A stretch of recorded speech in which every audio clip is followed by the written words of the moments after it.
Bueno, esta es la segunda vez que tenemos la oportunidad de contar con Jonathan aquí. La primera vez fue el año pasado, ahí cuando recién se había estrenado la película de Godzilla americana, que también podríamos decir que no es Godzilla.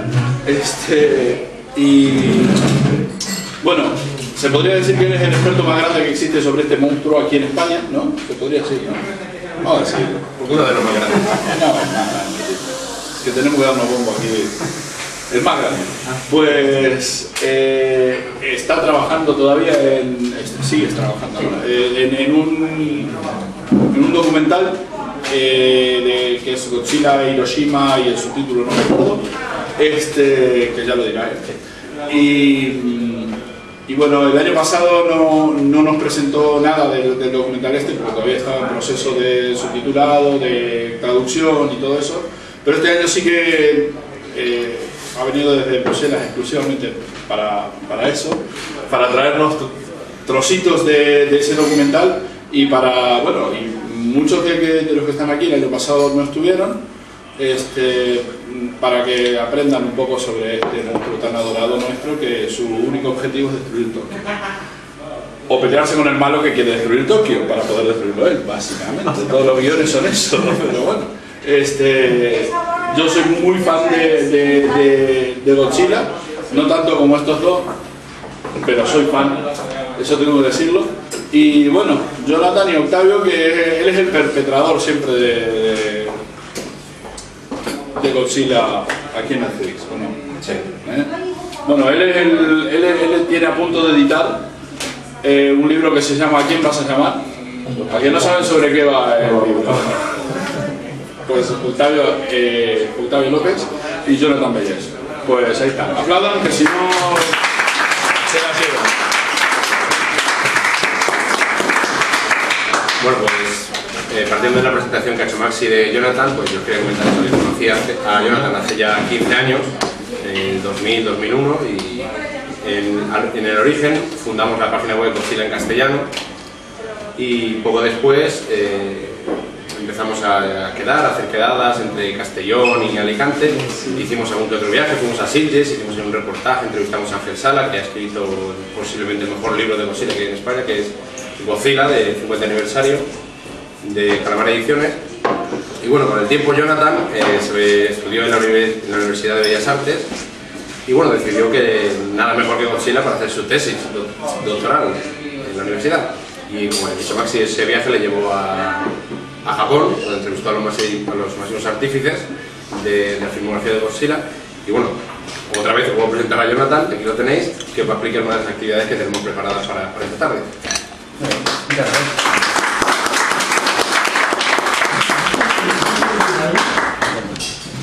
Muy bien, pues como ya os ha comentado Maxi y Octavio, de una forma ya muy detallada, vamos a iniciar una conferencia sobre este monstruo japonés, que ya se ha convertido en un icono universal dentro de la historia del cine.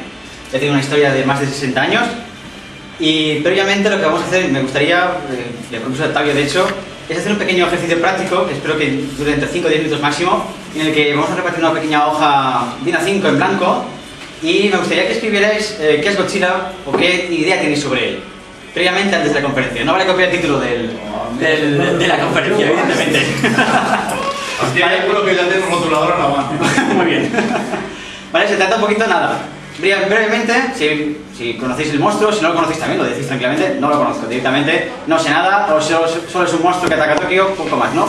Lo que queráis, lo que se os ocurra. De forma anónima también no hay ningún problema. Yo sería un poco para ver, ya después de la charla, qué concepto habéis aprendido de la saga, del monstruo, o si os habéis llevado una sorpresa, o si es todo lo contrario a lo que queráis que era, etcétera, ¿no? Entonces, brevemente, unas palabras, una pequeña línea y ya está. Bueno, pues muchas gracias por colaborar. Es la primera vez que proponemos este ejercicio práctico y vamos a ver qué sale de todo esto.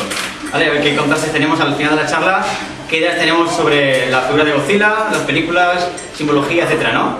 Y muy bien, y como podéis ver aquí atrás, tenemos proyectado un PowerPoint que he ido preparando, confeccionando para tener una pequeña guía durante la conferencia, así para como tener también una serie de ilustraciones, fotografías y vídeos a las películas, fragmentos, para poder también hacer un seguimiento contextual de las películas, a la vez que estoy comentando un poco la saga de Godzilla, ¿no? Muy bien, pues pasamos a la siguiente diapositiva. Muy bien, lo principal para situarnos, para aquellos que no conozcan la historia de Godzilla, es el contexto histórico. Básicamente, mi opinión creo que es básico para establecer el punto de inicio, ¿no? Como esta bomba que vemos aquí es el detonante de la existencia del monstruo de Godzilla. Y no probablemente, por muchos japoneses, Godzilla no existiría o no como lo conocemos ahora, en estos momentos, ¿no? Podría ser un saurio más, una película de monstruos como otra cualquiera, como podría ser cualquier película americana de los años 50.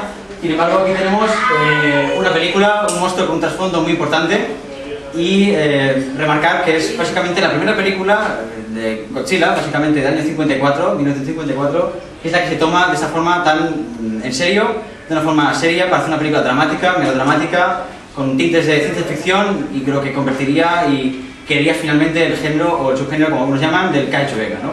Y ahora más adelante iremos explicando lo que es todo esto.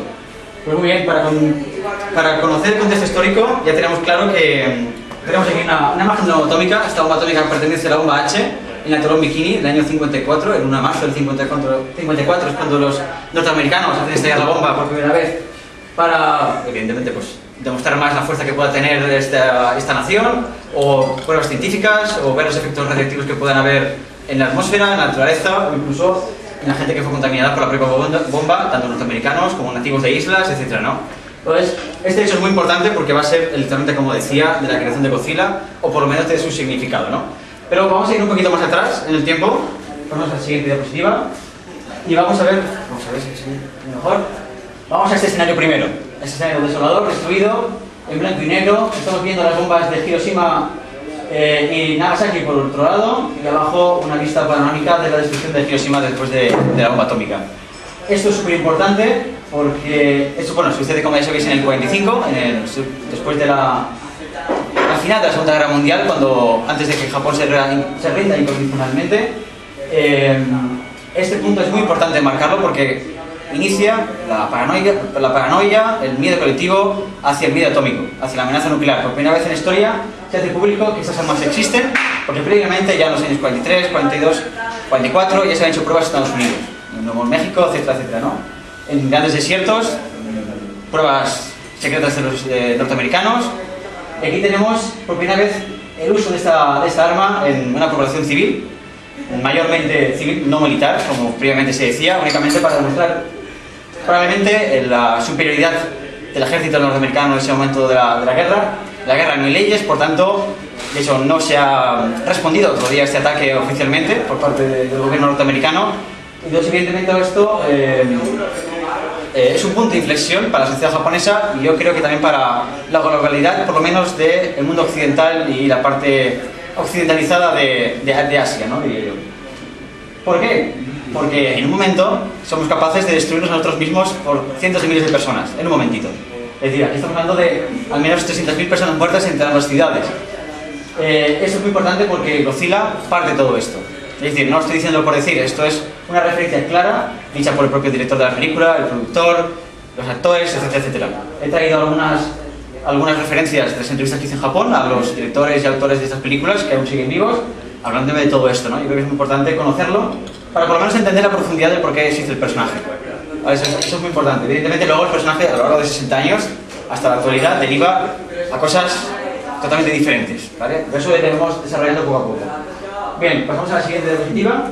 ¿Qué otros puntos marcan la creación de Godzilla? Una cosa muy desconocida generalmente es el bombardeo masivo a Tokio, en el 45 también, después de las bombas atómicas de Hiroshima y Nagasaki, en el que se destruye prácticamente el 80% de toda la ciudad. Es decir, todo Tokio, básicamente, como podemos ver en la fotografía, queda desolada como si hubieran tirado una bomba atómica también. Es decir, es un hecho en el que un escuadrón de militares de aviones norteamericanos bombardean masivamente Tokio. En una sola noche matan a más de 10.000 personas, perdón, a más de 100.000 personas en un momento tan poderoso como la propia bomba atómica. ¿Qué pasa? Las casas de aquella época eran prácticamente todas de madera. El fuego se prende, se destruye, desola todo completamente. Otro punto importantísimo a descubrir en la película de Godzilla, que veremos mañana y que hoy pues voy a desmenuzar poco a poco para que podamos analizar de una forma lo más objetiva posible, ¿no? Después tenemos la siguiente diapositiva, perdón, de la fotografía. Esta era muy importante, es una fotografía real de las víctimas de Tokio.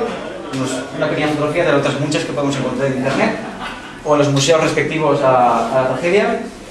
¿Por qué pongo esto? Porque Godzilla hace claramente referencia a estas imágenes. Si hemos visto la película de Godzilla original, es un calco. Es decir, a veces es muy difícil poder distinguir entre la película y las imágenes reales. Es decir, la fotografía, el blanco y negro, el contraste que tiene, el claroscuro que tiene la película es prácticamente esto. Entonces, pasamos a la siguiente. Muy bien.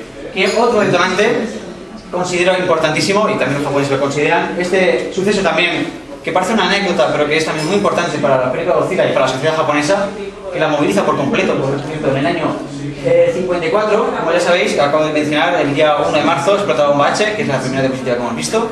Esta bomba afecta a varios barcos norteamericanos y japoneses, y el caso es más conocido y más llamativo es este barco de aquí, es el Daigo Fukumaru en japonés, que significa Dragón afortunado número 5. ¿Okay? Este suceso, lo que ocurre es que están pescando tranquilamente faenando un día tranquilo, una madrugada, de repente, bien, esta ilustración que vemos aquí, no hay fotografías del suceso evidentemente, así que se ha recreado a través de ilustraciones, donde podemos ver el barco, el océano Pacífico y la bomba detonando. Es decir, estaban a muchísimos kilómetros, si no me equivoco, a unos 70 kilómetros de distancia del barco a la detonación, y evidentemente la onda fue tan tremenda, tan grande, que los propios marineros, que eran 23 tripulantes que estaban en ese barco, lo pudieron ver. Lo pudieron ver de una forma en la que ellos se confundieron completamente. Ellos nunca sabían lo que era, no habían visto nunca una bomba atómica, y de repente ellos exclamaron, hemos visto el segundo sol, ha vuelto a amanecer otra vez. Luego más adelante podemos ver una fotografía en color y lo veréis claramente. Pues bien, arriba tenemos una fotografía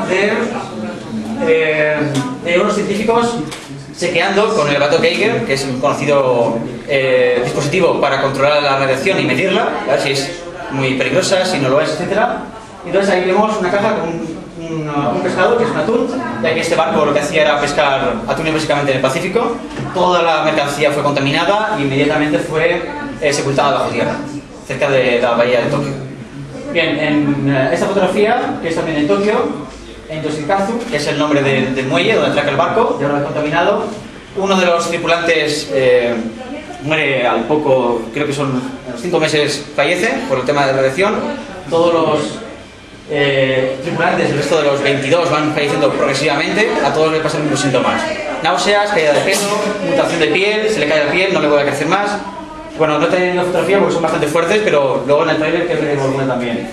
Es decir, un drama. Lo que ocurre en Japón en ese momento es que movilizan completamente toda la sociedad. Se recogen más de 30 millones de firmas en las que se dicen stop, no a la energía nuclear, no al uso de la bomba atómica, todas enviadas al gobierno del momento. Y lo que ocurre es una movilización masiva que también influye mucho en la creación de Godzilla. Sí, un segundo, por favor. Pasamos al siguiente. Bien, esta es la diapositiva respecto a la bomba atómica, la bomba H, que comentaba. Esta es a color. Aquí podemos ver claramente, perfectamente se puede confundir con un nuevo sol. ¿Qué está pasando? ¿Qué es esto?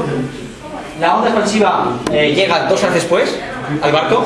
Ellos siguen faenando y de repente les cae un polvo blanco por encima, que no tiene sabor, no huele, ellos lo prueban, se lo comen, y eso es precisamente lo que hacen también contaminarles por sus órganos, etc., ¿no? Esto es el suceso que también marca y es el detonante de la película Godzilla. ¿Por qué? Porque en este momento la película de Godzilla ya estaba en producción, el guión estaba escribiéndose ya, el director ya estaba preparando todo el plan de rodaje con el productor, y ese suceso es básicamente el que hace es, vamos a dar a esta historia de Godzilla esta profundidad. No es oportunismo, le vamos a dar ese contexto histórico que estamos viviendo nosotros. Entonces, pasamos a la siguiente diapositiva. Aquí tenemos los artífices de este proyecto. Principalmente tenemos una fotografía con 3 hombres, 3 japoneses. Uno es Ishiro Honda, de izquierda, el de centro es Tomoki Tanaka y el de la derecha es Eiji Tsuraya. ¿Okay? El primero es el director de la película, el segundo es el productor, que es el considerado padre de Godzilla, el tercero es el director de efectos especiales y el que representa de una forma muy peculiar todo el mundo, universo Kaiju o de Godzilla, en este caso.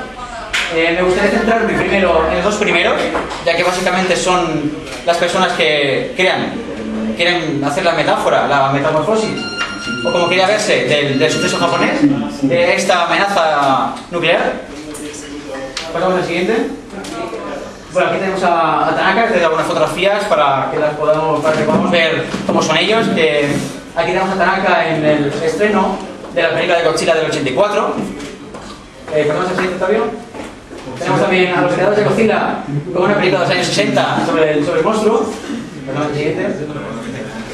Y aquí tenemos ya a Ishiro Honda. Aquí tenemos rodando Godzilla original, por un lado, y aquí otra película sobre, digamos, el abominable hombre de las nieves, ¿no? A la versión japonesa, podríamos llamarlo. Entonces, es importante esto porque Ishiro Honda no es un director inicialmente de Godzilla, es decir, él se inicia con cine dramático, cine melodramático, historias de amor imposibles. Ese es su cine realmente. No hace cine bélico, no hace cine monstruos, no hace cine fantástico, hasta que llega la oportunidad de dirigir Godzilla. Entonces en ese momento se sumerge en esta nueva producción y realiza la película Godzilla y otras muchísimas películas que acabarán denominándose como Kaiju Eiga, que es básicamente en japonés, traducida al español sería películas de monstruos. Y entonces tenemos aquí el nacimiento de este nuevo universo, ¿no? Que más tarde se exportaría a otros continentes, a otros países intentarían imitarlo, etc. Que iremos viendo ahora poco a poco. ¿No? Siguiente. Bueno, aquí tenemos más fotografías de Ishiro Honda. Aquí tenemos a Suraya, que es característico por llevar siempre sus sombreros, gafas de sol y siempre fumando. Y por otro lado a Ishiro Honda. Como decía, esta fotografía pertenece al rodaje de la película Matango, es una película del 63, es una película puramente de terror, no es un Kaiju Eiga realmente. Ishiro Honda, aunque haga Godzilla, luego se le ofrece hacer otras películas de ciencia ficción, ya sean de alienígenas, invasiones alienígenas, etcétera, etcétera. Es decir, incluso dirige más melodramas, más parte dramática, otros directores se encargan de la saga de Godzilla. Es decir, tenemos aquí a un director que digamos se le encasilla por el género de Godzilla porque es por lo que se le conoce realmente, pero realmente tiene un gran abanico de cine muy interesante, como puede ser la película Matango o Half Human, que acabamos de ver un drama de rodaje, ¿no? Por otro lado tenemos, una vez visto estas dos personalidades que crean a Godzilla, tanto director como productor, ellos, sin saber muy bien cómo, crean lo que se va a convertir en una leyenda del cine o un icono del cine, mejor dicho. Es decir, ellos plantean una película de monstruos con este contexto histórico muy bien, pero realmente no había mucha pretensión. Es decir, no se esperaba ningún éxito posible a la película. De hecho, la Toho, que es la productora de Godzilla, lo que hacía fue rodar la película lejos del estudio Toho, en una almacén aparte, porque no le gustaba que la gente relacionara a Godzilla con el estudio tan importante como la Toho. La Toho, digamos, es el Hollywood, pero en Japón. Entonces ellos no querían que se relacionara. Entonces, fue una sorpresa, porque luego me mencionaré más datos curiosos, que la película fue completamente un éxito tanto en Japón como fuera de Japón. Es decir, se llegó a un punto en el que no se podía controlar ni siquiera la propia creación que era Godzilla. Es decir, una vez con ese éxito sentado, se invirtió un dinero en otras muchas películas sobre Godzilla y no se sabía muy bien cómo continuar, qué carácter dar al personaje, y acabó dando un poco, haciendo cine influenciado por otras películas extranjeras o otros países como puede ser Estados Unidos, ¿no? Y hace una mezcla ahí en el cual pierde bastante el origen de la criatura, ¿no? Entonces tenemos por un lado Godzilla como la metáfora de esta representación, de esta angustia, de esta guerra, de este clima apocalíptico, este clima de desasosiego, de que con un solo botón pueden tirar una bomba y que reventar una ciudad entera. Entramos también en un periodo más adelante en la Guerra Fría también. Eso llegará más adelante. Entonces, me gustaría centrarme ahora en Eiji Tsuburaya, que lo tenemos en las siguientes diapositivas, y Akira Ifukube, que son otros dos de los elementos de cineastas importantes dentro de la saga. Uno de ellos ya sabéis quién es de efectos especiales, y el otro, Akira Ifukube, es el músico, el mayor exponente que pueda haber dentro del Kaiju Eiga. Es decir, ahora veremos unos fragmentos de su música, de las películas, y hay que decir también que Akira Ifukube realmente él no se inicia tampoco con el género Godzilla, sino que él, estando en Japón, cuando estuve el año pasado, se cumplió el centenario de su nacimiento y a lo largo de Japón hicieron conciertos en directo sobre su música, y ahí me di cuenta realmente de la importancia que tiene este personaje, esta persona, este icono de la música japonesa. Lo tienen valorado como si fuera un Beethoven de la época, pero en Japón, porque no solo hacía cine para Godzilla, música para Godzilla, sino hacía música para muchísimas películas y sobre todo música de cámara, ópera también hacía. Entonces, tenemos algo muy interesante, como una eminencia de la música, un intelectual, un gran compositor, se sumerge en el cine de Godzilla y lo hace de una forma muy seria, por cierto. Entonces, pasamos a la siguiente diapositiva. Bueno, aquí tenemos una fotografía de Tsuburaya dirigiendo una película que se convirtió en la mayor película de éxito japonesa del momento, que fue King Kong contra Godzilla. Evidentemente aquí ya se olvida de todo el tema nuclear, se deshace de toda la profundidad seria de la fotografía contrastada o de un tono sobrio y se va a un cine infantil para atraer a un público muy determinado, que son los niños, para programas de cine dobles, etc. Aquí tenemos otra película de Godzilla, de la misma época también, buscando ya los enemigos de Godzilla, buscando el que Godzilla ya es el héroe. Estamos buscando otra historia, ¿no? Estamos creando un icono para los niños de Japón. Es decir, la televisión llega, arrambla con el cine, los productos de televisión son más baratos, se alcanza una fama de merchandising también de la época de los 60 muy importante, que más adelante veremos algunos fragmentos, y Godzilla se convierte en un elemento más de eso. Entonces los presupuestos bajan masivamente, y lo que ocurre es que se convierten en espectáculos de televisión básicamente. Entonces vamos a la siguiente. Otra película más, esta no es de Godzilla, pero muy interesante a descubrir esta película como cine de terror con mezcla de cine de monstruos gigantes. Bueno, me gustaría también mencionar que tenemos una fotografía de Haruo Nakajima, que fue el actor que interpretó a Godzilla desde el año 54 hasta el 72, que también tuve el placer de conocer en Alemania hace 2 años. Y bueno, me contó toda su aventura, todas sus anécdotas, todo lo que vivió encarnando al monstruo Godzilla y otros monstruos como puede ser este de aquí. Es decir, fue realmente un placer poder conocer a esta persona y que en directo pudieran contarte cómo vivieron esto, cómo lo hacían, con qué intenciones, con qué medios, con qué objetivo, con qué mensajes, si no había nada, si era todo vacío, es decir, de todo, porque son 60 años, se han dedicado por lo menos 15 años de su vida a hacer estas películas ellos mismos. Shiro Honda dirige películas de Godzilla hasta el 75, después del 54, es decir, abarca gran número de películas de Godzilla o el kaiju en general. Subraya hasta su muerte, no deja de hacer películas de monstruos, incluso crea la serie Ultraman para televisión. Es decir, son personas que aman lo que hacen de una forma, yo diría que espiritual, del alma, ¿no? Es decir, son cineastas que quieren transmitir algo y lo hacen a través de este medio, ¿no? O este tipo de cine. Entonces vamos a la siguiente.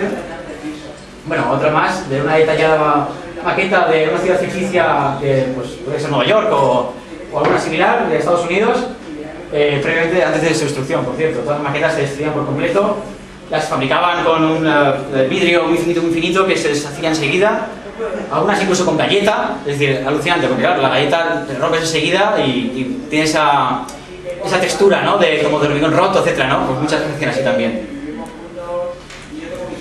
Bien, aquí tenemos al compositor que se está hablando hace un momento, que es Akira Ifukube. Como veis, murió recientemente, no hace mucho, recientemente, en 2006 falleció.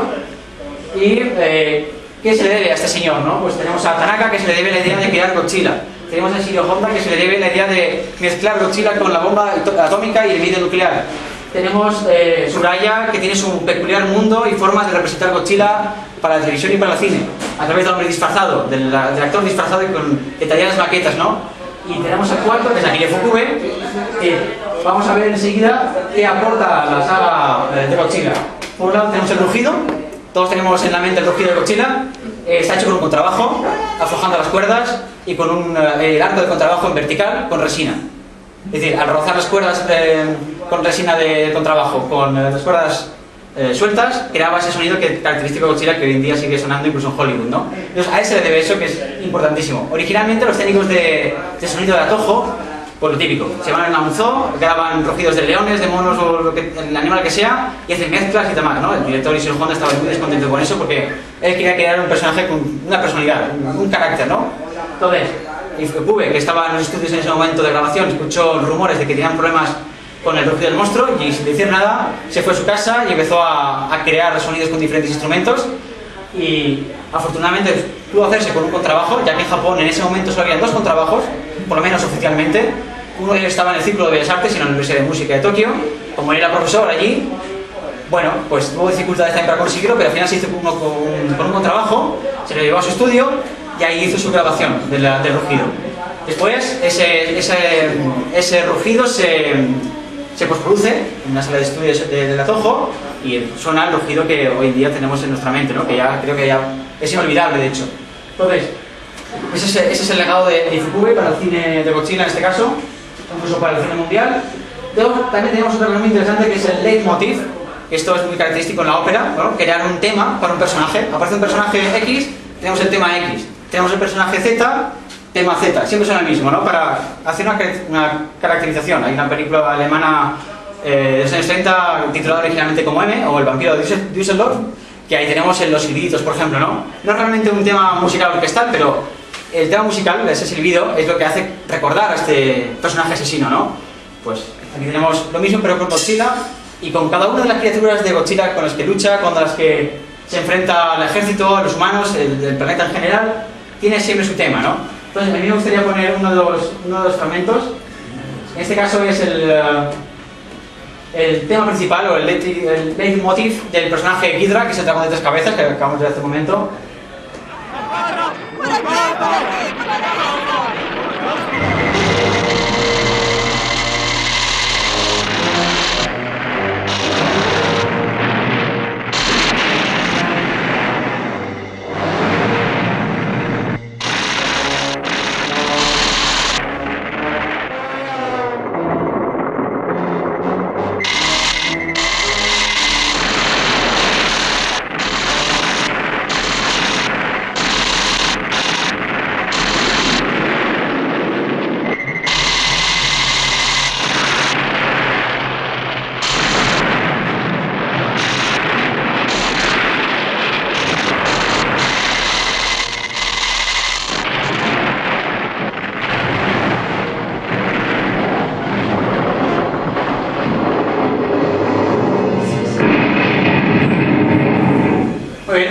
Extraído un pequeño fragmento de la película de los 60 de Godzilla. He visto las detalles máquinas que tienen, ¿no? Es impresionante. Y el tema, lo que me interesaba a mí era que os quedáis con el tema, porque es el tema característico de este personaje, ¿no? Es algo que también hace crear una personalidad dentro de la saga de Godzilla, porque muy pocas sagas o muy pocas películas tienen esa historia, ¿no? De crear ese leitmotiv, y creo que es importante mencionarlo. Por otro lado, tenemos las marchas militares. Bueno, me gustaría también comentar de Fukube sus referencias, ¿no? Fukube era también una persona que seguía mucho la música europea, rusa también, por cierto, y en este caso Manuel de Falla, que es compositor español, pues la verdad era uno de también sus referentes. También tenemos algo de Mahler, ¿no? De esas sinfonías tan dramáticas como la Sinfonía número 5, etc., ¿no? Pues todo esto, Fukube bebe de ello para también trasladarlo al mundo de Godzilla, básicamente. Y también lo hace con el tema de las marchas militares. ¿Por qué es importante? Porque cuando Japón se rinde incondicionalmente después de la Segunda Guerra Mundial, tenemos que el ejército de Japón se reduce a escala, se reduce metafóricamente a juguete. De hecho, es como Japón, o estas películas occidentales representan el ejército cuando se enfrentan contra Godzilla, etc. Como maquetas, básicamente, como algo inservible, inútil, son destruidos al momento. Es decir, la idea de que los monstruos son radioactivos, la idea de que mutan, la idea de que realmente es algo que nos afecta también a nosotros, etc., hacen que ese universo sea de juguete, básicamente. En los personajes de Godzilla, básicamente tenemos 3 elementos principales, que es el ejército, por un lado, ya os digo, de juguete, de algo de plástico. Por otro lado tenemos el universo humano, ¿no? Puede ser grandes naciones que luchan contra un mal mayor, o tenemos también, contra el monstruo de turno, etc., el drama humano, ¿no? Que pueden ser científicos, pueden ser reporteros generalmente. En el universo de Shiro Honda juega mucho con eso, normalmente con civiles. Así como los norteamericanos en los 50 jugaban mucho con el científico loco, o el científico loco, o el ejército, básicamente, se empeñaban en que el ejército era el que salvaba el planeta, ¿no? Pues para Shiro Honda eso no es así, es generalmente personas como nosotros, es decir, personas humanas, reporteros que quieren denunciar algo al mundo, dar un mensaje, ¿no? Y eso es lo interesante de esos personajes. Entonces, ese triángulo, los 3 bloques, son los que, entre ellos, todo el tiempo, en su filmografía, va jugando, ya sea película de monstruos o no sea película de monstruos. Es decir, siempre hay una amenaza exterior que afecta al ser humano, y el ser humano se une para luchar contra esa amenaza. Eso es una narrativa cinematográfica. Entonces, me gustaría que viéramos un pequeño fragmento también de las marchas militares. Esta corresponde al año 54, a la primera película de Godzilla. De esa forma también podemos escuchar una música de Fukube también, y cómo también él quería de alguna forma ensalzar quizá a ese ejército derrotado japonés a través de estas películas, ¿no? Viendo desfiles de tanques, para que el pueblo japonés no se sintiera tampoco de una forma humillada, más de lo que ya podía haber sentido tras las bombas atómicas o la rendición incondicional del emperador japonés. Vamos a ver el vídeo.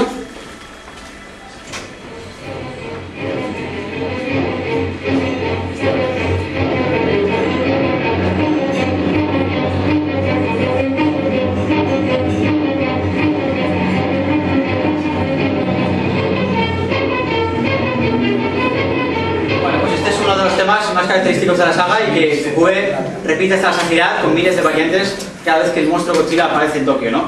Entonces, eso es importante porque marca esa característica del personaje, ¿no? Otra historia también que me contó uno de los discípulos de Fukue cuando estaba en vida en la Universidad de Tokio de música es que Fukue tenía encargos todos los días, es decir, tenía música que hacer tanto para cámara como para cine todo el tiempo. Tenía un montón de ayudantes que también componían música por él, como discípulos como Inoue, que es la persona que conocí en Tokio, y que entre ellos iban también construyendo estas músicas a lo largo de los años 60-70, ¿no? Y Fukue compone hasta los años, básicamente su esplendor en los años 60, aunque se retoma el tema en los años 90, vuelve otra vez a la carga con grandes temas que los fans siempre han querido volver a escuchar en nuevas películas de Godzilla. Entonces, vamos a pasar al siguiente. Muy bien, aquí ya había hablado de Nakajima hace un momento, en la fotografía podemos verle. Este es un rodaje del año 54, aquí podemos ver la forma en que los japoneses, tan divertida, representaban estas películas, ¿no? También es verdad que en aquella época teníamos dos formas muy potentes de hacerlo, ¿no? Que una era a través de stop motion, todo el mundo sabe lo que es, ¿no? Es el muñeco animado Fotorama, que podemos ver King Kong, El mundo perdido del 25. Tenemos una serie de películas que, sobre todo de tendencia norteamericana, ¿no? Que era como la elegancia para ellos, la técnica objetiva, la más realista lograda hasta el momento, ¿no? Llega Godzilla, rompe con otra técnica, igualmente es igual de exitoso en todo el mundo. Entonces tenemos de esas dos tendencias. Una puramente, yo diría que japonesa, aunque ellos mismos no lo reconocen, pero si echamos una mirada general al cine, el cine de monstruos gigantes, Japón es quien se lleva ese premio, ¿no? De usar la maqueta detallada con la pirotecnia, con la animación tradicional de Fotorama, y así como el hombre disfrazado, ¿no? Nakajima, que encarnó a Godzilla en el 54, lo hizo hasta el 72, y ahí ya dejó el legado a otras personas que también he traído un fragmento de una de las personas que entrevisté en Japón, luego lo veremos. Y bueno, pasó de todo este señor, es decir, el nivel de accidentes laborales de todo tipo. Perdió alrededor de 10 kilos en el rodaje de Godzilla 54, sufrió quemaduras, se asfixiaba dentro del traje porque no había ni siquiera un ventilador, no había un sistema de respirar bien, tenía unos agujeritos en el cuello del monstruo que a veces se pueden detectar, y ahí entraba el humo, lo respiraba y a veces se desmayaba literalmente durante el rodaje. En una película de Godzilla contra Mothra del 64, Tsuyoshi Nakano, que es asistente de Tsuburaya, que conocí en Tokio, me contaba que en una escena de Godzilla, no tengo el fragmento, pero es muy memorable esa escena para los fans, que es cuando Godzilla se levanta del fango. Bueno, pues esa escena se preparó muy detalladamente, y cuando el director dijo acción, se tardó más de lo previsto a la hora de que el monstruo saliera, ¿no? Por diferentes fallos, Nakajima se quedó más tiempo de lo normal en una especie de fosa creada para que luego diera la sensación de que salía de bajo tierra, ¿no? Tenía tierra por encima para que al levantarse y dejar la tierra cayera, como que se fango. El caso es que se desmayó y tuvieron que suspender el rodaje. Entonces ese día, porque no pudo volver a... Se desmayó dentro del traje. Se desmayó dentro del traje, sí. Y el director dijo acción y el señor no se levantaba. Lo contaba un poco disgustado, claro, porque imagínate, ¿no? Pues, era un poco también... hay otra anécdota que me contó, que fue cuando interpretó al monstruo Rodan, que es un tiranodon volador del año... una película del 56, le colgaron de hilos, ¿vale? Supuestamente cuerdas seguras y grandes, sobre una gran piscina a 7 metros de altura. El caso es que esas cuerdas se rompieron y él cayó contra el agua. El director, Tsuburaya, que tenía un gran humor, dijo: bueno, estás vivo, entonces podemos continuar la película, ¿no? Entonces, no se preocupó mucho por él, la verdad. Era un poco la persona que sufría realmente lo que era vivir una película de Godzilla, ¿no? En un rodaje. Bueno, él y otros tipos que se metían dentro de disfraces de Godzilla, básicamente. Entonces, vamos a continuar con la siguiente. Me gustaría centrarme ahora en un poco también las grandes referencias, o las múltiples referencias que la saga de Godzilla a lo largo de 60 años ha hecho hacia el medio atómico, que es, digamos, yo creo el punto más interesante a la hora de hablar de estas películas, ¿no? Por ejemplo, tenemos Godzilla original, la del 54, como ya os he explicado, y veremos algunas referencias ahora, hasta una película de Shusuke Kaneko del año 2001, titulada entre los fans como GMK, Godzilla, Mothra, King Ghidorah, o el Monsters Attack. Esta película vemos una bomba atómica explotando en medio de Tokio, simulando ser la potencia de Godzilla, ¿no? Pues de su aliento atómico. El aliento atómico, por supuesto, viene también por el tema de la mutación y la radiación, que eso los japoneses lo habían vivido mucho, ¿no? Sabían de lo que estaban hablando, habían vivido... De hecho, es una paradoja, ¿no? Los norteamericanos hablaban también de la bomba atómica, pero ellos nunca habían vivido realmente un suceso parecido en su propio país, en su propia población, ¿no? Entonces, Ellos siempre eran los héroes, siempre salían victoriosos, ¿no? Con los típicos personajes cliché. En Japón también tiene sus propios personajes cliché, por supuesto. Sin embargo, Japón era la víctima de esa catástrofe nuclear y siempre se representan de esa forma. No podemos hacer nada contra el monstruo. De hecho, los monstruos son siempre inmortales para el ser humano. O se destruyen entre ellos o no es posible. Salvo en la primera película, que es cierto que hay otras variantes, ¿no? Vamos a pasar a la siguiente. Bien, esto es una pequeña anécdota, pero creo que es muy interesante de descubrir, que si no la conocéis es realmente impactante. Este es el primer concepto de Godzilla original.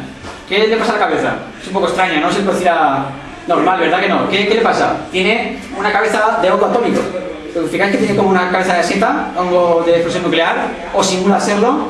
La idea era, hasta el punto de representar el niño atómico, que el director Ishiro Honda dijo al diseñador, al escultor de Godzilla: vamos a crear a Godzilla con la cabeza que simule ese hongo atómico que a tanto nos ha impactado en nuestro inconsciente. Evidentemente los productores, la Toho dijo, imposible, porque no es estético, no es algo comercial y es algo que no puede no funcionar. Evidentemente la idea, para bien o para mal, no sé, se descartó por completo y se conoce el Godzilla que todo el mundo conoce ahora, ¿no? Que es la cabeza reptiliana más digerible para el público en general, digamos, ¿no? Más de dinosaurio, enfadado, agresivo evidentemente, pero creo que esto lo he rescatado porque creo que es realmente interesante. Es una fotografía del diseño original. Vamos a la siguiente. Vale. Aquí me gustaría centrarme en las alusiones en la película que vamos a ver mañana. No voy a contar la trama ni nada parecido, son pequeños fragmentos para que mañana cuando veáis la película podáis quizá enlazarla mejor respecto a lo que vais a ver, ¿no? Por un lado, como he comentado, Godzilla lo tenemos allí, a la izquierda, con su aliento radioactivo, que es como lo caracteriza, porque realmente en la historia de Godzilla original él es un dinosaurio que está en un letargo que lleva millones de años durmiendo en el Pacífico hasta que las bombas atómicas le despiertan, le mutan y le transforman en lo que es. Y así de esa forma se convierte en el castigo del ser humano, por jugar con la naturaleza, por jugar a ser dioses. Esa es la historia de la película, el mensaje de la película.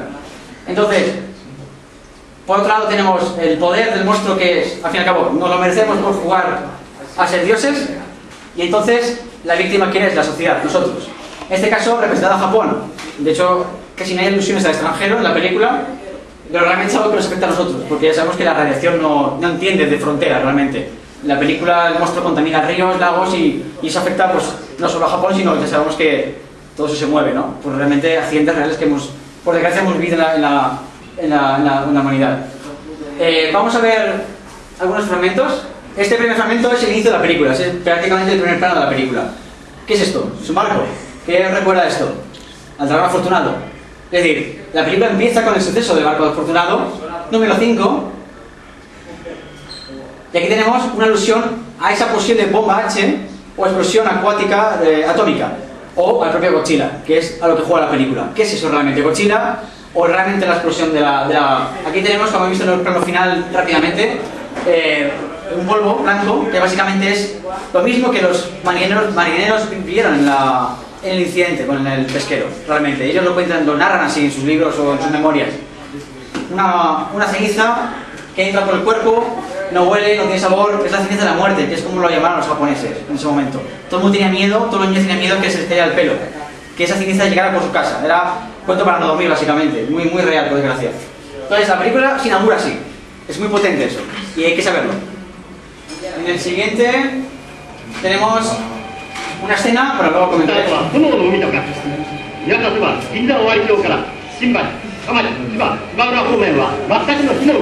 En este pequeño fragmento lo que hemos visto es la ciudad de Tokio completamente vacía, en concreto los barrios de Hibiya y Shibuya, que son los barrios más económicos a nivel de potencia, de más importancia en Tokio, completamente vacíos. Y al final hemos visto una panorámica de ese mismo barrio completamente desolado en el fondo, ¿no? Es decir, ¿os recordáis los bombardeos de Tokio que acabo de mencionar al principio, no? Eso es básicamente lo que aquí Ishiro Honda quiere retratar también. Dice, yo viví eso, porque yo soy japonés, entonces quiero retratar todo esto. Esa fue su forma de hacerlo, a través del cine. Es decir, él también juega mucho con recuperar esa memoria histórica, digamos, para no perderla, y hacer esa metáfora en la película, como andaba diciendo. Es decir, no es algo que ellos no hayan vivido, ellos saben muy bien de qué va, entonces no lo tienen difícil. Desafortunadamente no lo tienen difícil para hacerlo. Vamos a ver, creo que es el último del 54. ¿Es el último ya? Muy bien. Bueno, pero son las palabras, ¿no? Creo que hemos visto hasta qué punto ellos querían reflejar esto, ¿no? Ishiro Honda, que había luchado hasta 2 veces en el frente chino, formado parte del imperio japonés, luchando contra China en los años 40, él llega a ser incluso prisionero durante 6 meses en un campo de concentración chino y no es liberado, pues creo que hasta los finales del 46, no vuelve otra vez a Japón, hacia su hogar, y reanuda su trabajo como cineasta, ¿no? Es casi imposible que, siendo artista, una persona que ha estudiado Bellas Artes en Tokio, una persona que quiere transmitir, que quiere dedicarse al cine, es difícil que no quiera transmitir todo lo que ha vivido en la guerra en una película. De hecho, no es la única que lo hace esto. Sí es la primera, por lo menos hecha de esta forma, con tanta alma, que tiene estas imágenes tan potentes. Una película de monstruos, que se supone que es algo cómico o una ciencia ficción banal o poco más, ¿no? Sin embargo, va más allá, ¿vale? Norteamericanos esto no lo tienen muy claro, porque no lo hacen de hecho, prácticamente. Y japoneses, prácticamente, por desgracia, solo tenemos esta película, realmente. Porque el resto de películas japonesas de Godzilla o de monstruos se olvidan un poco progresivamente de este tema, y también tiene razón de ser. No es porque de repente Japón se olvida de la guerra y ya está todo en paz y todo el mundo contento, no. También es verdad porque de repente las nuevas generaciones llegan, las nuevas generaciones no saben qué es la guerra, no la viven las historias de sus abuelos o padres como algo, bueno, es algo que tú has vivido, yo no voy a vivirlo, no pasa nada, ¿no? Entonces el tema nuclear se disipa, se desaparece, se hacen nuevas producciones de monstruos, de televisión, de superhéroes, todo se globaliza, todo se convierte en un merchandising, todo se vende, todo es a costa del dinero, y tenemos que Godzilla, toda su esencia, se olvida prácticamente por completo. Salvo algunos directores como Haneko, que veremos un fragmento de la hora, lo retoma y lo revive. Y yo más adelante explicaré en qué consiste, ¿no? Entonces, vamos a seguir con otro fragmento más de la película de Godzilla. Una vez Godzilla destruye Tokio por completo, vemos una catarsis a través del canto, donde vemos por un lado hospitales con muchos heridos, muertos incluso, que nos recuerdan a la primera fotografía que he puesto al principio del bombardeo de Tokio. Lo ha vivido. Tenemos una fotografía muy impactante de un científico chequeando la radioactividad de un niño. Este niega al doctor con la cabeza, con la imposibilidad de que pueda sobrevivir mucho más tiempo. Me parece una película en ese sentido, técnicamente, artísticamente, la fotografía, la luz que entra por la ventana, la composición, todo centrado en un punto de plano. Tenemos una película que se ha hecho con el alma, se ha pensado muy bien y realmente se ha hecho con una buena intención de hacer para mí, lo que para mí es una obra maestra, ¿no? Yo siempre lo digo, esto es una especie de símbolo como el Guernica lo es para España. ¿Qué simboliza el Guernica? Lo tenemos todos. Es un icono universal de la pintura. Años 30, bombardean el Guernica. ¿Quién? Vale. ¿Qué sucede? Lo peor, es decir, destrucción de una ciudad, cientos de muertos. Esto es muy parecido. A través del cine, claro. Que puede ser más para masas, de hecho, lo es. Por eso también es diferente al tema de la pintura, a la obra de arte de pintura, ¿no? Es muy diferente. Porque aquí se mezcla el tema de que quiere audiencia, méteme efectos especiales, pero a la vez cuentan algo interesante que pueda captar al público para las siguientes generaciones y lanzar un mensaje. Entonces, eso es un poco el paralelismo que yo siempre hago. Vamos a ver otros... ¿Tenemos otros fragmentos? ¿O ya tenemos todos? Okay. Vale, pues vamos a continuar. Bien, tenemos la película de Godzilla terminada, lista para ser proyectada en los cines de todo Japón el día 3 de noviembre del 54. Y así es como sucede. Se estrena en todo Japón y se convierte en el mayor éxito de cine del momento, y de hecho gana uno de los premios a la película con mejores efectos especiales, compitiendo con la película de Kurosawa titulada Los 7 Samuráis, hecha producida por la Toho en el mismo año. Finalmente, Los 7 Samuráis se lleva el premio a la mejor película y esta a los mejores efectos especiales, la de Godzilla del 54. Entonces, eso es realmente interesante, ¿no? Hasta qué punto llega la repercusión de esta película. Se consiguen hasta que un 10% de toda la población japonesa vea Godzilla en ese estreno de ese mes que dura en cartelera. Significa que son alrededor de 10 millones de personas quienes ven esa película en ese momento. No hay otros precedentes, salvo por King Kong contra Godzilla, por cierto, que son 13 millones de espectadores. Aunque la película no tiene nada que ver con esto. Es una película infantil, nada que ver. Esta es una película mucho más dura, mucho más espesa, una trama humana muy madura, muy compleja, no es una película infantil, es una película adulta que mezcla ciencia ficción con fantasía. Entonces es diferente. Entonces, la película se convierte en un éxito sin precedentes. De hecho, Nakajima cuenta en sus entrevistas y memorias que Subraya, cuando estaba en la cola de cine en el estudio Toho, en Hibiya, en los cines de Toho, vio una cola que llegaba hasta la estación de trenes de Tokio. Era inmensamente larga. Estaba llorando. No podía creer el éxito que había creado. No podían creerlo ninguno, ni Honda, ni Tanaka, ni Subraya, porque todo el mundo decía que iba a ser una película mal hecha, pocos recursos, poco dinero y que nadie iba a verla. Sin embargo, fue todo lo contrario. Se vio mucho más y se exportó más rápidamente que otras películas japonesas, que no son de monstruos. Entonces eso hizo que la Toho produjera cientos de películas después de esta. Y así se iniciara una nueva saga de monstruos o de este icono, ¿no? En ese momento ni siquiera se sabía que iba a ser un icono realmente cuando se estrenó la película, porque eso ocurre con el tiempo. En principio era una película de monstruos, hacen una secuela, Godzilla contraataca en el 55, punto final. Godzilla desaparece hasta el año 62. Y ahí ya continúa intermitentemente hasta nuestros días. Entonces vamos a ver, bueno, antes de nada, antes de ver el vídeo de Akira Takarada, me gustaría mencionar que la repercusión que tiene en el extranjero es abrumadora también. En Estados Unidos arrasa en taquilla también. La crítica evidentemente la destruye, sin embargo popularmente todo el mundo va a verla. Todo el mundo reconoce el monstruo, todo el mundo reconoce la película. Sin embargo, hay que comentar que la película tiene bastantes diferencias respecto a la original, a la idea original, que son las siguientes. La distribuidora norteamericana decide que, bueno, dice que la película es demasiado japonesa, de hecho es japonesa 100%, y entonces no tiene mayor sentido, no tiene mayor complicación, la verdad. La cuestión es que al ser tan japonesa, dice, esto el público americano no va a verlo, no va a verlo. Entonces, no tiene otra cosa que coger a varios actores en un estudio de Los Ángeles y grabar secuencias nuevas para la película, eliminando escenas de la japonesa y añadiendo las nuevas. Imaginaos. Aún así la película fue un éxito, pero ¿qué ocurre? El mensaje original de Godzilla desaparece por completo.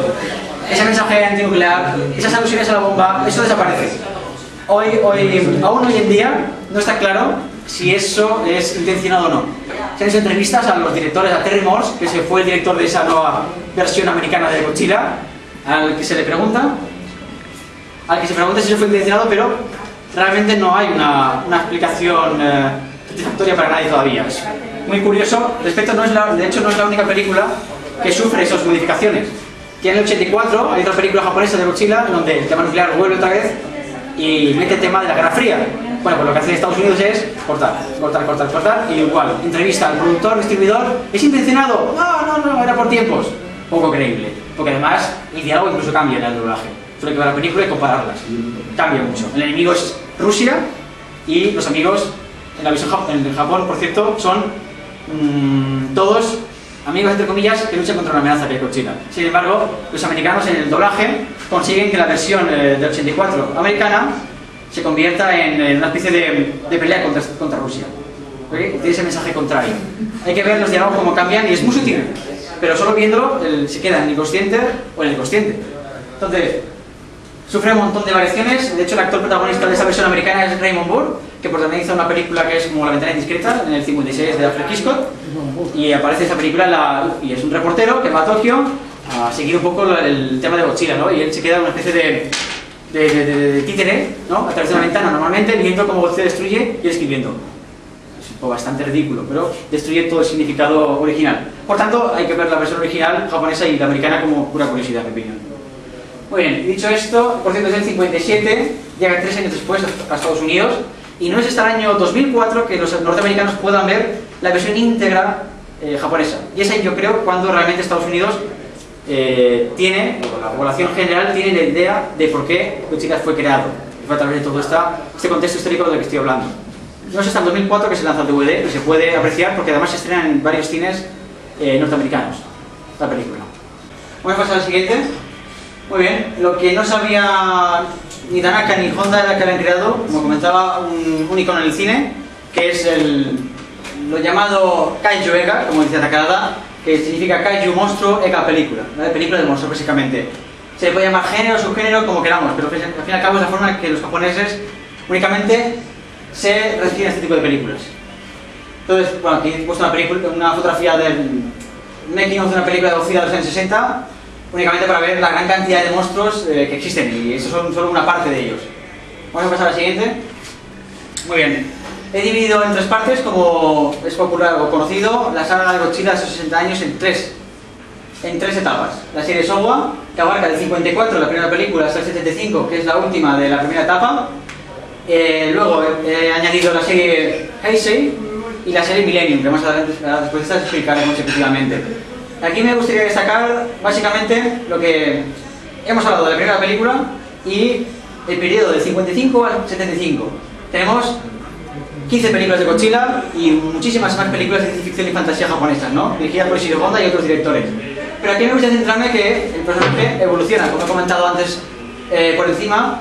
El personaje de ser el enemigo de la humanidad, el castigo, el látigo por el uso incontrolable de la energía nuclear o del poder del ser humano o de su inteligencia como queramos verlo, evoluciona algo que es un héroe infantil, un héroe que salva no directamente a niños, pero que se convierte en especie de salvador para Japón, para la nación Japón o el planeta en sí mismo, ¿no? Porque al fin y al cabo Godzilla es algo que hace frente a los monstruos gigantes, por tanto salva indirectamente a otras naciones. Entonces, llega la televisión, como comentaba, crean esos héroes que se importan de Estados Unidos también, llegan a Japón a través de televisiones y Godzilla pues cae en ese torbellino y ya no es posible salvarlo. No se sabe qué hacer con el personaje y básicamente se crean muchísimos monstruos para caracterizar una pelea más, una tras otra, destrucción de ciudades completamente y acción básicamente, entre hombres disfrazados peleándose entre ellos, básicamente.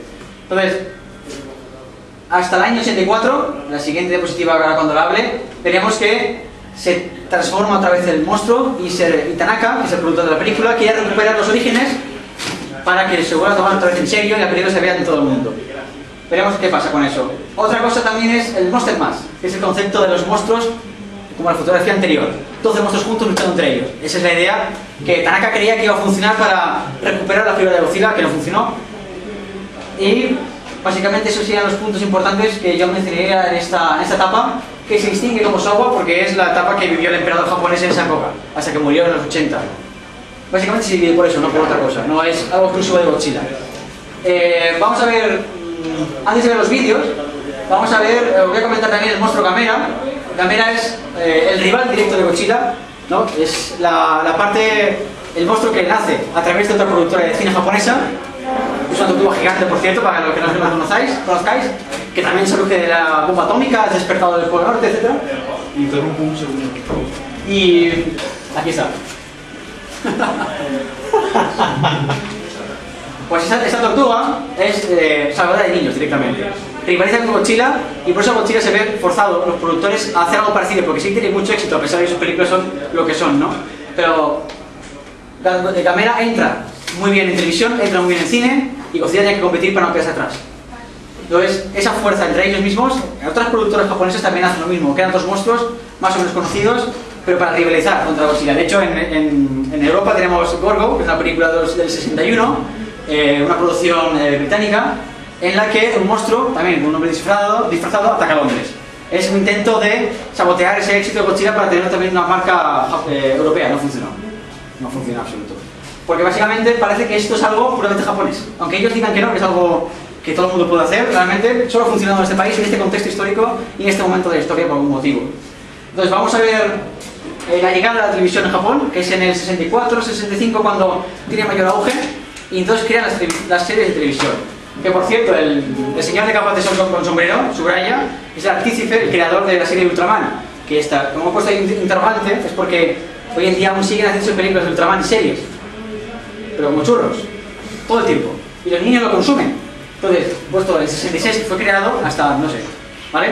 Entonces, ¿qué pasa con esto? Subraya, que es su propia marca, Subraya Productions, queda muy ocupado con esta nueva productora, este nuevo proyecto, abandona Godzilla en cierto modo, se dedica menos a ese trabajo y su idea es crear un superhéroe para los niños. Y ese es un poco, junto a Tanaka, el responsable de que Godzilla se convierta en lo que se convirtió en los años 60, en un producto infantil.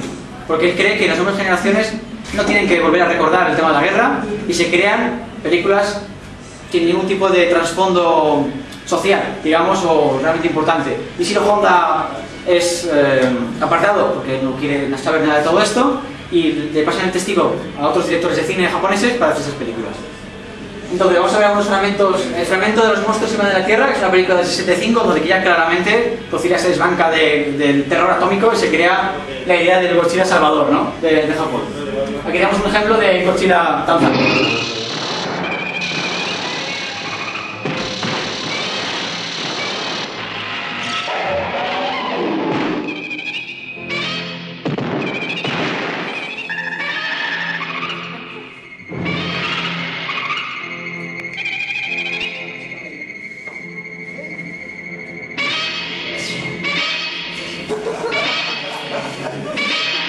Estoy contento.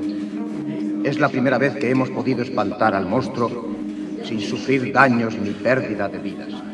Bueno, pues habéis visto, ¿no? Es un claro ejemplo de algo complicado de ver hoy en día, ¿no?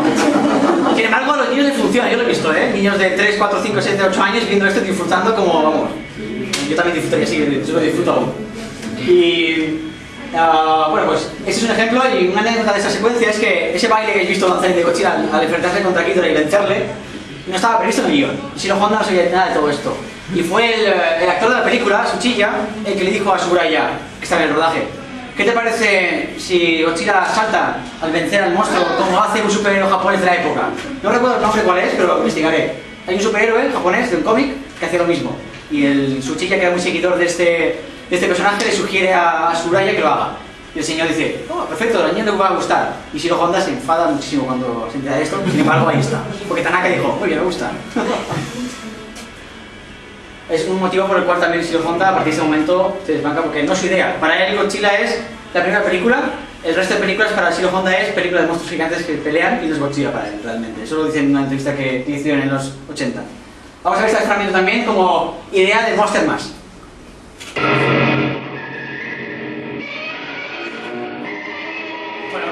Otro ejemplo más de los años 60, de los finales de los 60, la idea de crear esa unión de monstruos. De hecho, esta fue la última película en la que se unieron Honda, Tsuraya, Tanaka y Fukube, que para ese momento ya, de hecho Tsuraya muere al año siguiente, bueno, 2 años después, en plena creación de Ultraman, de su serie personal, digamos, y su marca personal. Y cuando muere Tsuraya, Godzilla llega a este punto y Shiro Honda se retira completamente hasta años después, donde dirige una película más, y ahí ya definitivamente, porque no es para esto que creó Godzilla, básicamente. El caso es que ya estaba de su control, era el control de los productores de Toho, y si Toho ponía la pasta y diría esto, se hacía esto. Shiro Honda lo dejó, y sobre todo después de la muerte de Tsuraya, que dijo que era el alma, una de las almas mater, digamos, de Godzilla, de los creadores de Godzilla, ¿no? Entonces, si no estaba él, para Honda no tenía mucho sentido seguir haciendo películas de Godzilla. Básicamente, esta es un poco la sinopsis rapidísima de la serie Showa, años 60-50 y un poquito de los 70. Vamos a ver ahora el producto que creó Tsuraya para televisión, que fue un éxito brutal en Japón. Incluso hoy en día la productora de Tsuraya, sus hijos, sus nietos siguen llevando en Japón, que es la Tsuraya Productions, donde llevan su particular superhéroe japonés, al igual que puede ser Superman o Spiderman. Vamos a ver el primer capítulo piloto que hicieron de la serie.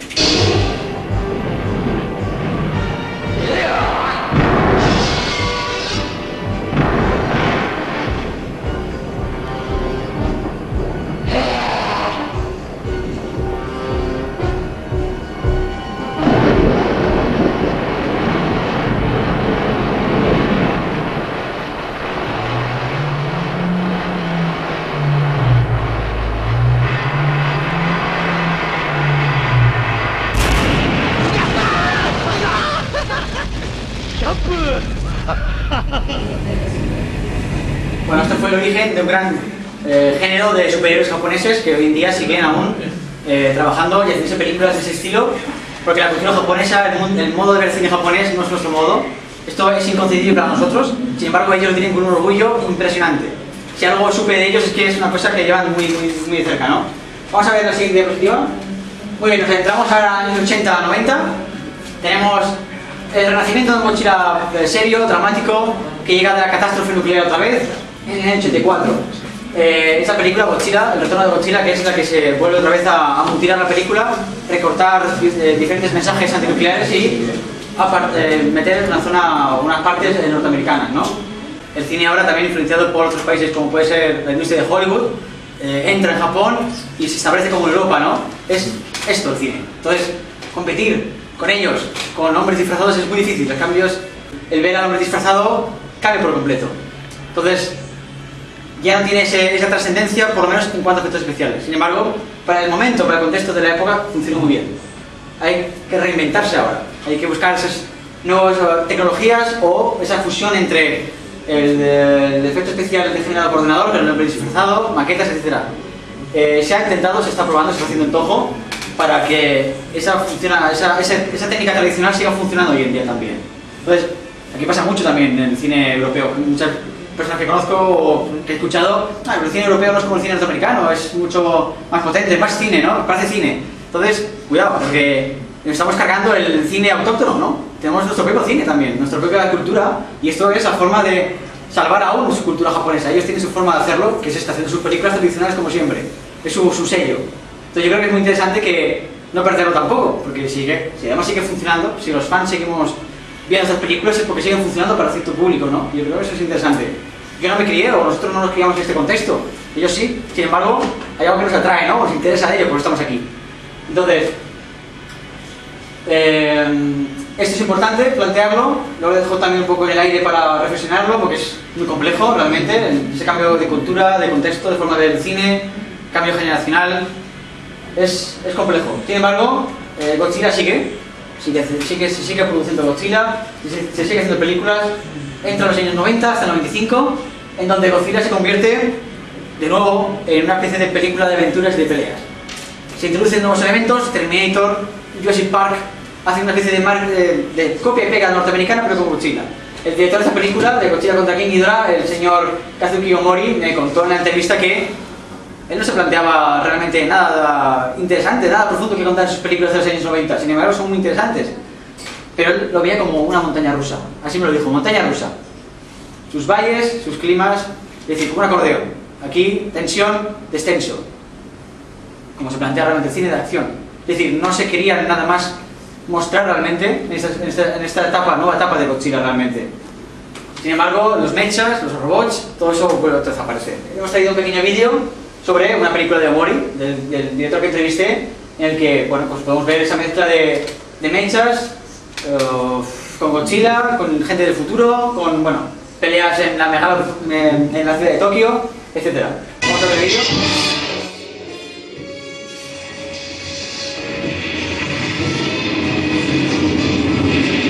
Muy bien, pues aquí tenemos un pequeño ejemplo de esa nueva etapa que llega de Godzilla y empieza muy fuerte a principios de los 90, porque estas películas realmente, de nuevo, rescatan la figura de Godzilla en Japón.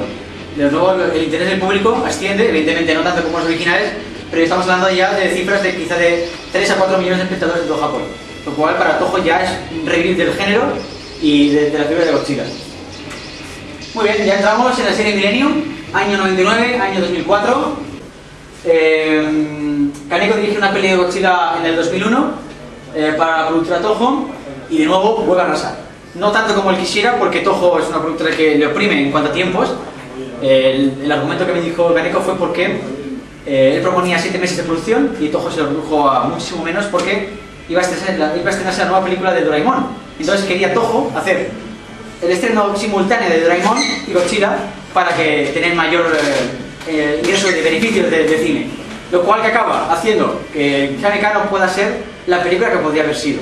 Porque Kaneko, con un presupuesto menor, como las películas de Gamera, hace realmente obras maestras. Y yo creo que GMK, que es como se resume su película, es sin lugar a dudas una de las fuentes de referencia. Además, se vuelve otra vez a traer a Godzilla como el maligno. Godzilla en su película representa el olvido de las nuevas generaciones japonesas hacia la guerra. Es decir, ya nadie se acuerda de la Segunda Guerra Mundial, nadie se acuerda de que Japón luchó por ciertos X circunstancias, X intereses, por los gobiernos, etc., ¿no? El caso es que ya nadie se acuerda de eso, nadie se acuerda de que los abuelos lucharon contra él, lo que fuera, por tal beneficio para su país, etc. El caso es que Kaneko juega con eso y crea su nuevo Godzilla en base a eso. ¿Y qué representa Godzilla en su película? Las almas, los espíritus, los fantasmas de esa gente que murió en la guerra del Pacífico, tanto japoneses como norteamericanos, rusos, etc.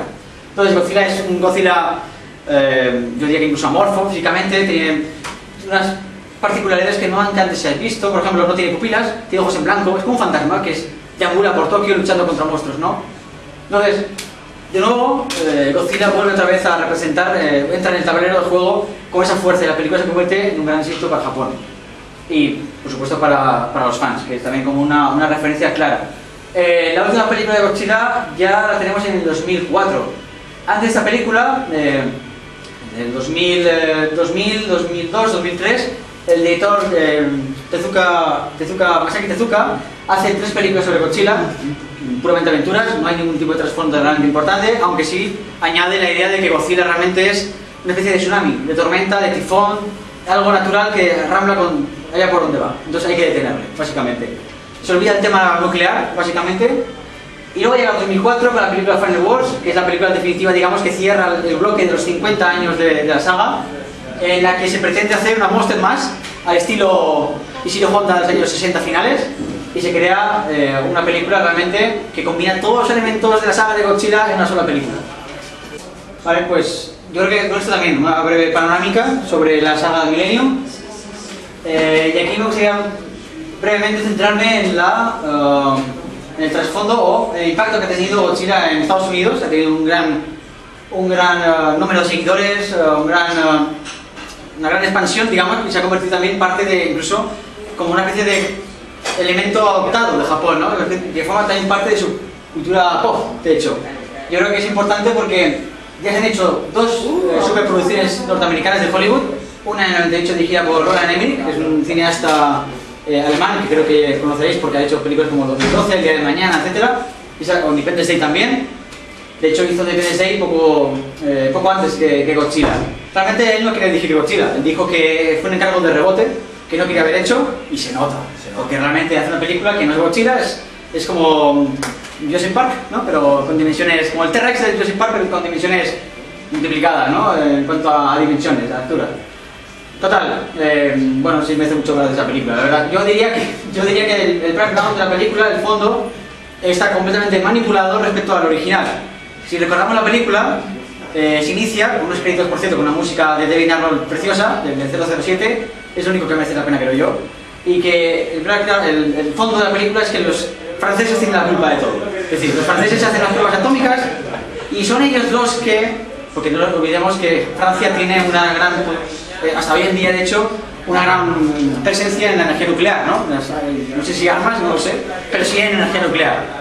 El caso es que son los franceses los que detonan la bomba y eso hace que Godzilla se despierte o se convierta de una lagartija de la iguana del Pacífico en lo que es la película, ¿no? Y los americanos son las víctimas que además destruyen a Godzilla de una forma convencional, con misiles, lo cual es anti-Godzilla completamente. Son los héroes además. La siguiente película, ya de otro matiz más interesante, que está dirigida por Gareth Edwards, que es un cineasta británico, que solo había hecho una película anteriormente así reconocida, que es la de Monsters, que no sé si la habéis visto, pero es muy interesante para ver, porque habla mucho sobre el tema de la inmigración mexicana hacia Estados Unidos. Es realmente una metáfora muy interesante y yo creo que el monstruo de hecho es una excusa para contar una historia, realmente, para lo que hay detrás de la película. A mí me parece muy interesante. Sin embargo, en Godzilla no estoy seguro que llegara a conseguir hacer esa metáfora, porque realmente la película tiene tintes, por lo menos los primeros 30 minutos sobre Fukushima. Todos tenemos las imágenes del desastre de Fukushima, ¿no? Evidentemente eso influye también en la nueva forma de hacer películas de Godzilla los japoneses. Estoy seguro que eso va a ser así. En esta película, Gareth Edwards no quiere directamente hacer alusiones a Fukushima, pero sí tiene un fondo muy parecido a los primeros 30 minutos de película. Quien hemos visto, recordamos esa ciudad japonesa con un poblado, una central nuclear detrás, en el fondo, que luego revienta por el monstruo, ¿no? Y todo ya supuestamente contaminado. Pues Fukushima teníamos algo parecido a eso, ¿no? Y el director en varias entrevistas lo menciona. Él solo quiere en esa película retomar esos temas para ponerlos de relieve, no hace una crítica realmente. Él no se moja en ese sentido, o bien por él o por los productores, no lo sé, pero él realmente hace una especie de telón de fondo, muy suave, demasiado. El resto de película, pues si la habéis visto, pues lo que es, ¿no? Es un poco complicada algunas cosas. La trama humana es, bueno, no voy a entrar en detalles porque aún queda bastante que decir, pero básicamente lo importante es que la película fue un éxito igualmente. Más de medio billón de personas han visto la película en todo el planeta, mucho más de lo que se esperaba. Por tanto, Hollywood está planificando la siguiente, una secuela para el 2018, que no sé todavía si va a dirigir el nuevo director, no está muy claro porque he leído rumores de que no, que ha sido despedido, rumores de que sí que va a ser el mismo, aún no está claro, pero que sí que está claro que se va a hacer una secuela en un par de años, lo cual pondrá otra vez de moda el tema de Godzilla, los fans y demás. En esta diapositiva, bueno, pues un poco también mencionar que en Japón también se va a estar haciendo una nueva película de Godzilla. Ahora mismo se está escribiendo el guión, se está retomando el diseño del monstruo, se está retomando la identidad de Godzilla. Eso me han podido comentar los propios agentes de ventas de Toho, hablando con ellos, aunque todo está en secreto. Lo que sí que parece que hay rumores que se dicen, no estoy muy seguro de ello, es que aquí no va a haber en esta película un suit actor, es decir, no va a haber un hombre disfrazado, va a ser todo 3D, lo cual me da mucho pánico el tema. Espero que... Entonces, al siguiente, por favor. Tenemos aquí abajo los nombres Hideaki Anno y Shinji Higuchi, que son, yo creo que los directores más, por lo menos en efectos especiales, Shinji Higuchi, más conocidos de Japón. Y el director es el creador de Evangelion, y yo creo que es un equipo, un dúo muy importante. Ya depende un poco también de los productores, de lo que quieran meter y qué punto de vista quieran hacer de la película. Lo sabremos en 2016 cuando se estrene la película, en verano. Ahora está en fase de preproducción, básicamente. Para ello también me gustaría que veamos un fragmento de Gabriela primero. No, perdón. Vale. Un fragmento de Giant God Warrior Actors in Tokyo, que es un pequeño cortometraje de 10 minutos que dirigen estas dos personas que he mencionado para el estudio de Miyazaki, que es el estudio Ghibli, y que en 2012 fue producido y fue estrenado en el Museo de Arte Contemporáneo de Tokio. Es un cortometraje bastante kanjueka, de hecho, y me gustaría que lo viéramos para ver, imaginar quizá que pueden hacer con Godzilla, ¿no? Es un corto que merece la pena ver, es fácilmente accesible en internet. 世界には寿命がある。なのに僕たちに任せても。 Bueno, es una delicia. Tanto técnica como creativamente es un cortometraje muy chulo. Yo os recomiendo que lo veáis por su historia, lo que quiere decir también, ¿no? No lo voy a contarlo porque si no ya no tiene mucha gracia, pero recomiendo que lo veáis, es fácilmente localizable en Vimeo. Por otra instancia me gustaría mostrar un fragmento de la película Cámara 3 también.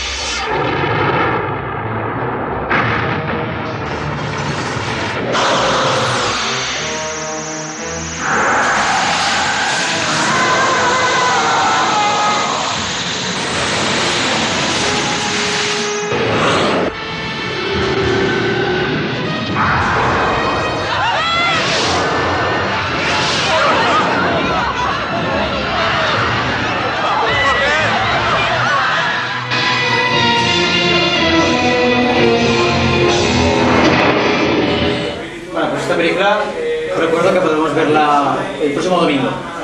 Entonces, Godzilla básicamente nos quiere transmitir todo eso, ¿no? Cuidado con la energía nuclear porque podemos crear monstruos, ¿no? Eso sería un poco el mensaje, ¿no? de Godzilla. Y muy bien, yo creo que con esto ya damos por concluida la charla. Espero que hayáis disfrutado y hayáis aprendido cosas y hayáis sido amena y divertida. Muy bien. Gracias por venir.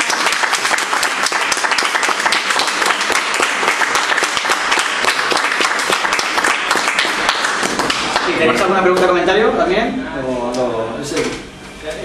Pues eso lo que si no, pasamos directamente. Sí, aprovechamos, si no tenéis preguntas, o mientras hacéis las preguntas si queréis, vais rellenando qué opináis ahora de Godzilla.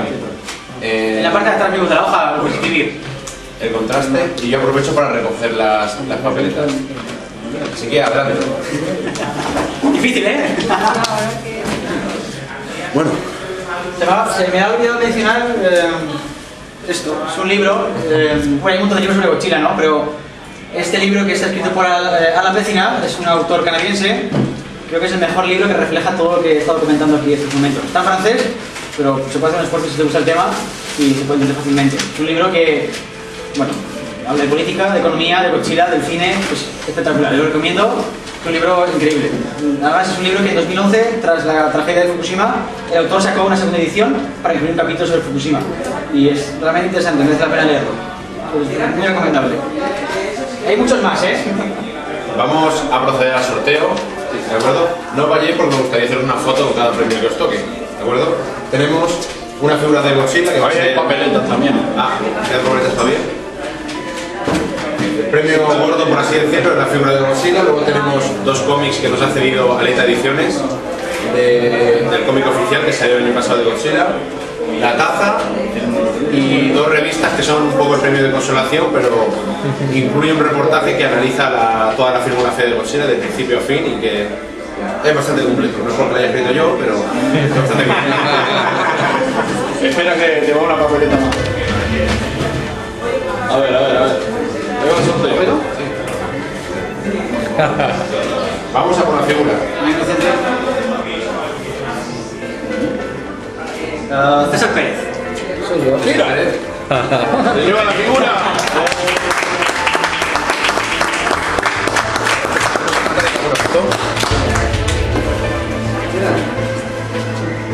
Te has ganado una figura de Godzilla. 1, 2.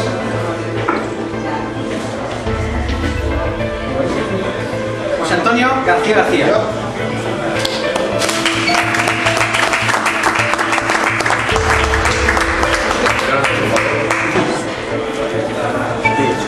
A este no lo podéis entrevistar. 1, 2.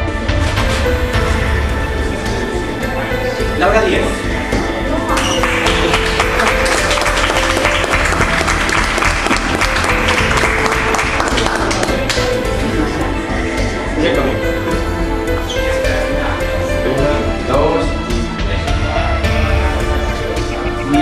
Miguel Ángel Sebastián. Sí.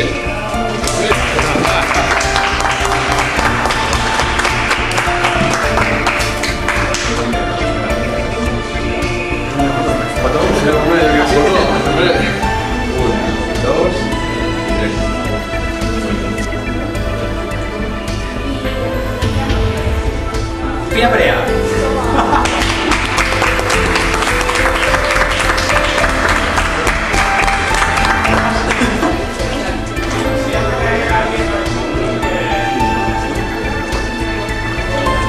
Y está bien la revista. 1, 2. Paco más.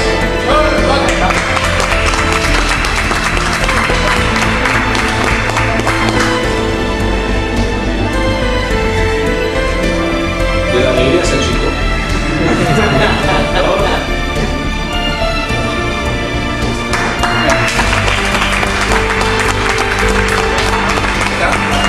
Gracias por venir y mañana más.